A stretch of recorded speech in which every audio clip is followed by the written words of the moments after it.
Hi, I'm Karen Russell, and I'm with Kristen Carmela, and we're going to go over Warrior Two, Virabhadrasana 2. Probably one of the most famous postures, other than maybe child's pose, in Hatha Yoga.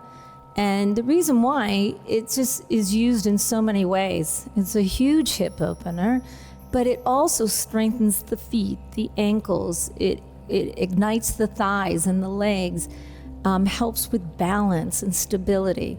So we're going to go over it very slowly. We're going to start in just with our feet wide, almost in Prasarita legs. So a lot of times I will have people ask me, well, how do I know how wide my legs should be? How do I know? Well, this is something where you're going to experiment with your practice. Now, there's this idea that you can stretch your arms out and your feet should be as wide as where your wrists are. So try that and see. Usually when you start a practice, you'll definitely not go wide enough because it's a little scary, right, to go wider. So just be aware of that, play with it. So right now, do you feel comfortable? Your width, okay. So test it out. She's gonna bring her left foot parallel, okay? And what's really important here is that the alignment. So different schools of yoga, different thoughts. Some schools of yoga, front heel to back heel. Some front heel to back arch. Now, I was taught front heel to back arch, and I actually prefer that. So do a little testing on your own. So today we're going to show front heel to back arch. So move your heel a little bit more forward, honey, your front heel. No, more forward, front. No, this way. Yes, there you go. See how the front heel's to the back arch, okay? So it's very important, and bring your hands on your hips. So we're going to have her bring her hands on her hips. It's very important that you stack your joints. So the foot that is going to be bent, her left foot right now, it's very important that her foot is parallel, right? Go back to your platforms, rooting down to the four corners of the feet. The second toe in line with the ankle and the knee, right? So that's kind of like how we are when we're in Tadasana, right? We're still doing that nice line of energy all the way up.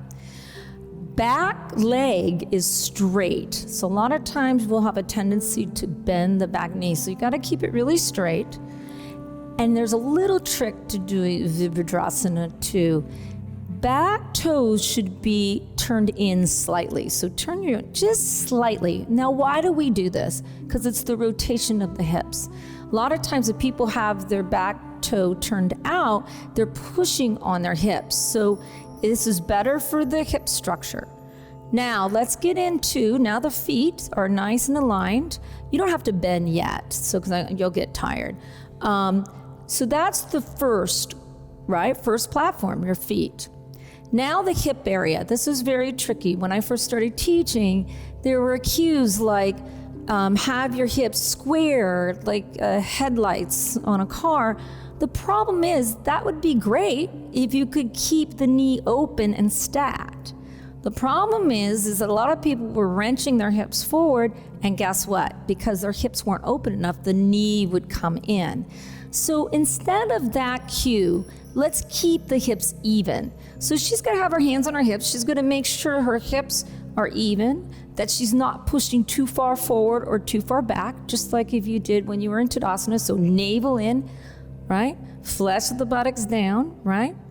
And then she's gonna bring her arms in cactus. So I just want to, and in cactus, draw the shoulder blades back and down. Draw nice and soft through the heart. And then she'll extend her arms and bend the front knee right into her Warrior Two. I'm gonna take a moment and look. This is beautiful.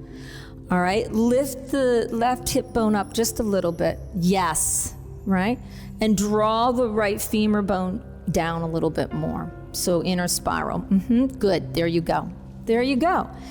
Now, depending on how you feel in your thighs, you might go deeper. It would be nice, can you go parallel a little bit? Yes.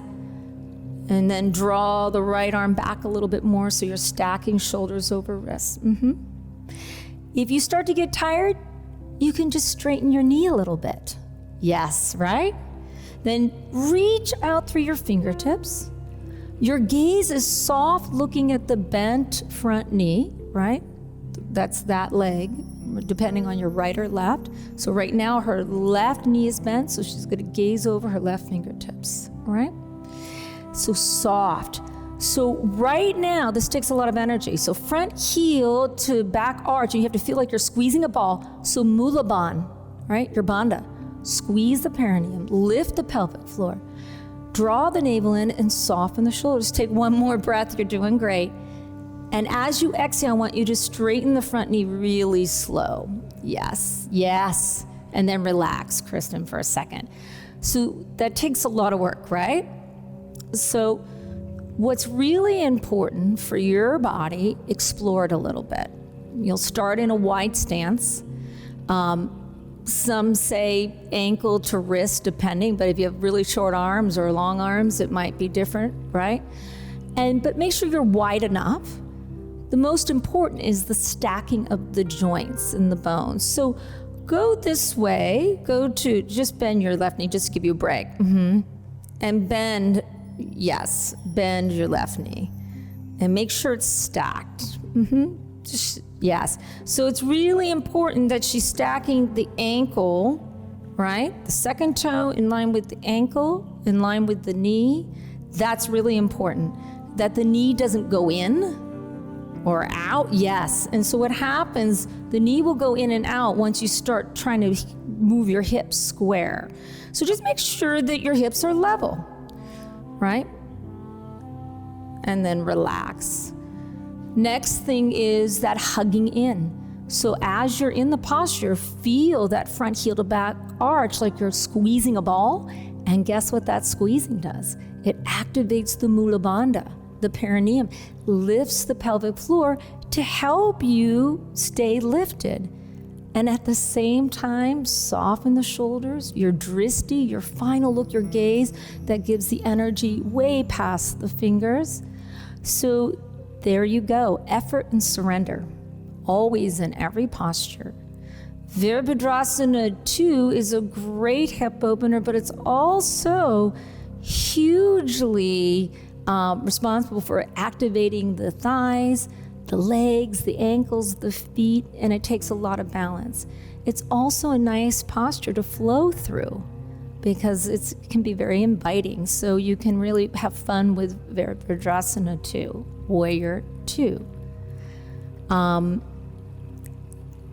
And I don't think there's any other modifications other than if you are feeling a little tired in your thigh, just don't bend the knee so much. The ultimate goal would be that your thigh is parallel. I could put a little teacup on there, but that's not the biggest deal. Right now, you're just getting into your practice. Even after years of practice, you might have days where you're like, oh, I'm gonna back off, and that's okay too. And this is Virabhadrasana 2, Warrior 2.